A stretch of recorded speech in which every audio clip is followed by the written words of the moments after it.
Relationship selling is not separable, it's inseparable. The words go together, and they go together totally. So relationship selling involves first behaving as someone's business friend, and as you do that, whether you're getting the business or not, if you become a business friend to them, they start deferring to you for answers to questions or solutions to problems. Okay? So you become their subject expert. And after you've been their subject expert for a little while, you become their preferred source. That's the essence of relationship selling as I see it. Okay? So the question then becomes, when you're dealing with somebody, which are you perceived to be by them? A persuader who's trying to talk them into buying, or a partner who's helping them achieve the result they want? Well, the answer for almost any of us would be, well, I approach it as a partner. Okay? But do they perceive it that you're being their partner? Big difference, right? It's not just what you intend, it's what they experience. Let me give you an example. Here's where I discovered the whole concept of relationship selling in the first place. It was in Arkansas, where I grew up. Where's Lynn? Lynn Pettis. There you are. I grew up in Little Rock. By the way, yes, I've met him. Have to get this out of the way all the time, don't you? I'm the same age as Bill Clinton. We're both 55. We were both born in Arkansas at the same time. He was born in Hope. I was born in Little Rock. We grew up there at the same time. We know a lot of the same people. And if he'd made better life choices, he could be speaking to you right now.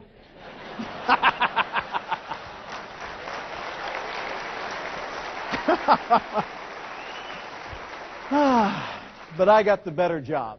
Yes. But I grew up in Arkansas, and back in 1968, I was working for GMAC. I was a field representative. Translation, bill collector. Now, 1968, I was 22 years old. Look at this face. This is 55. Can you picture me at 22? 22, I looked about 4.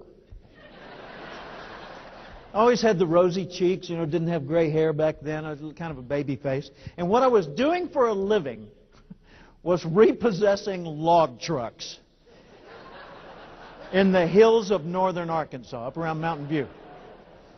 On a typical day, I'd drive down some deserted logging road. I'd get back in the woods. I'd find this big truck I'd been looking for. I'd park my company car, and I'd kind of swagger over the truck. I'd stand there, I'd look up at the cab, and this big hair-covered creature would come down out of it. I'd look him square in the chin, and I'd say, "I'm here to get your truck." And he'd say to me, "Boy, I don't know if you've noticed from down there, but we're alone in these woods." I'd say, "Yes, sir," and I'd go back to the company car. And they'd say, "Look, just go away and leave me alone." I'd say, "Hey, no worries, Mac, I'm out of here." And I'd start to drive off. I'd pause for a second and say, "Excuse me, but one last comment before I leave. I'm the last nice guy they plan to send. See ya." And they said, wait, whoa. What do you mean, last nice guy?" I said, "Well, after me, it gets kind of ugly. They send these big bruisers with guns and sheriffs. Not a pretty sight." And they said, "Well, what are my options?" And I'd say, "Set the gun down." And, on 3 occasions, that literally was the case. And I'd show them what their options were. And 9 times out of 10, I'd either get a partial payment if they had it, or a payment. Or if they didn't have any money at all, what they would do is they'd drive the truck back to the dealership. I couldn't operate those things. And I'd give them a ride home. So I did okay as a bill collector. I didn't like the work, but I did all right. Now, the guy who took over after me didn't do as well. His name was Pete Smith. Now, Pete Smith made a serious tactical error. He went directly from the Marine Corps into bill collecting. How many Marines have we got in the room? Let me see the hands. Yeah, I used to ask how many ex-Marines we had, and then I found out it's a permanent condition. Once you're a Marine, Semper Fi, always faithful. Okay, so Pete comes out of the Marines. Now, Pete made the mistake of believing his drill sergeants. He thought he was invincible. So he goes out on the job with that attitude that he had in boot camp. And the first day on the job, well, not first day, first week on the job, he called on Monroe. Not Monroe, Monroe. Now, Monroe had been giving me partial payments all the time. Maybe he was always paying something, but he was always behind on his overall account. And I'd put up with it. Well, Pete decided it was time to clean up the account. So he goes out to Monroe's house, 7 o'clock at night in the dark, in the poor part of town, up around Newport, Arkansas. Goes out, bangs on the door, yells out some kind of a challenge, which Monroe accepted. You're ahead of me. Monroe stepped onto the front porch. Pete said something like, all right, Smith's a name, credit's a game. I want your money, your wife, your car, or your life. You make the call. Those weren't his words, but I guarantee you that was the attitude. Monroe reduced him to a quivering lump of flesh. It took him about 15 seconds to beat Pete Smith to a pulp, and then he disappeared with the truck, never to be seen again. Pete, in the meantime, went into the Newport, Arkansas hospital for 14 days. That's a long stay, folks. And I looked at that and I thought, now that's the same guy who was giving me payments. What's the difference between Pete and me, other than current condition? Thought maybe it's education. So I went to our personnel file and I looked, same education. Okay, I bet it's training. So I checked our training records. We had both completed the company's 3-part course, which at that time was, these are your accounts, these are your business cards. Good luck. Well, it was dangerous work. What was the main difference between me and Pete? What do you think? Attitude, yeah. The way we looked at what we did. Point of view, frame of mind, attitude toward what we were doing. Pete went out there as a persuader to talk people into buying, more or less, cooperating, right? I knew if I tried that, I'd never have offspring. Okay? So I figured it's going to be a lot more enlightened on my part to go out there as a partner in problem solving. So the way I approached people is I'd say, hi, I'm Jim Cathcart. I'm here from the company. It's my job to show you how to get us off your back. And when they were convinced I was sincere, when they could tell I wasn't playing a game with them, they'd open their homes, they'd offer me coffee, we'd sit down and solve the problem. See, the same thing's true for you and me. There's a principle here. It's the principle that applies to selling. It applies to managing people. Certainly applies to bill collecting. It applies to parenting, the way you raise your kids. You find that the most effective parents are the ones that are helping their children grow, not forcing them to behave in a particular pattern. Which is more important? To get your kids to complete their homework, or to cause your kids to love to learn? And what's the difference in the two?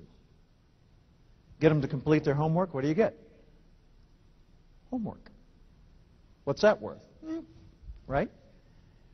Get them to love to learn. Cultivate in your children an enjoyment of the learning process. You don't have to look for homework for the rest of their lives, because they will find a way to figure out what they need to know, because they love the experience of learning. Frame of mind or point of view is enormous.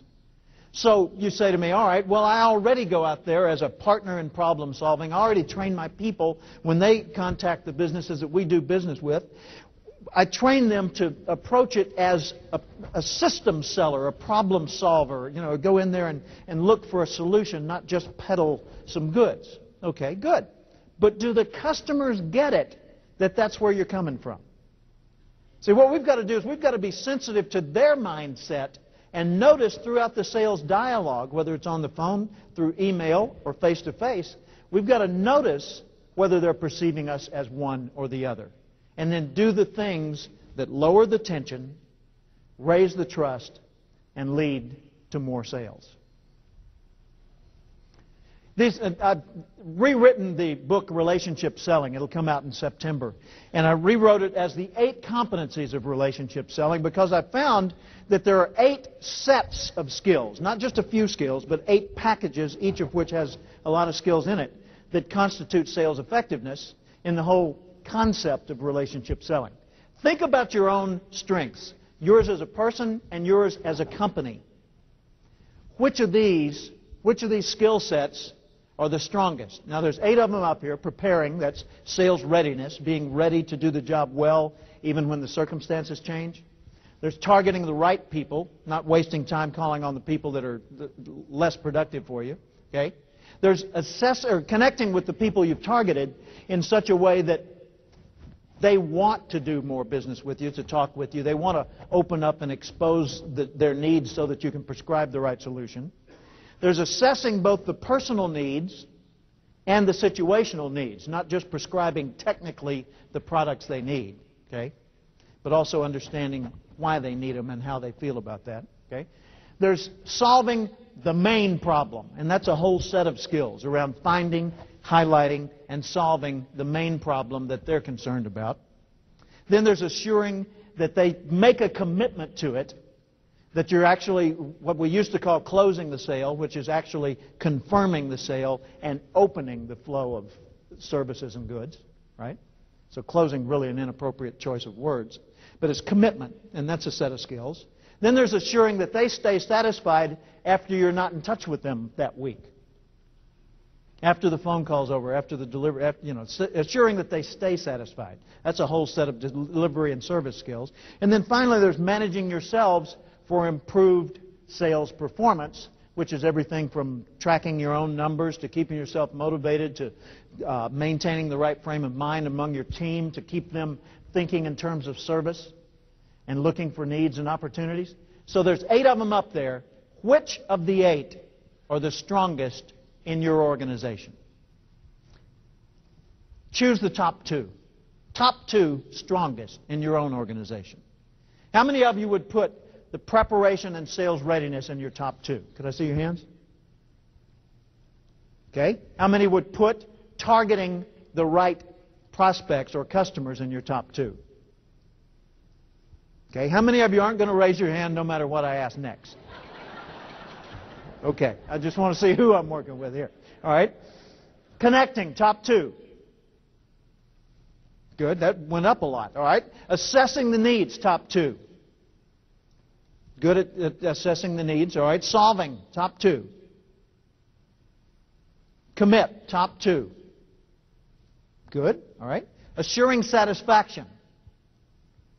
And finally, managing yourselves for improved sales, top 2. Now, whichever are your top 2 strongest automatically exposes what the 6 are that are not your top 2. You already know what your homework is. Here's one way to look at it. Put it on a wheel like this with the dot in the center being 0 and the outer perimeter being 10, and each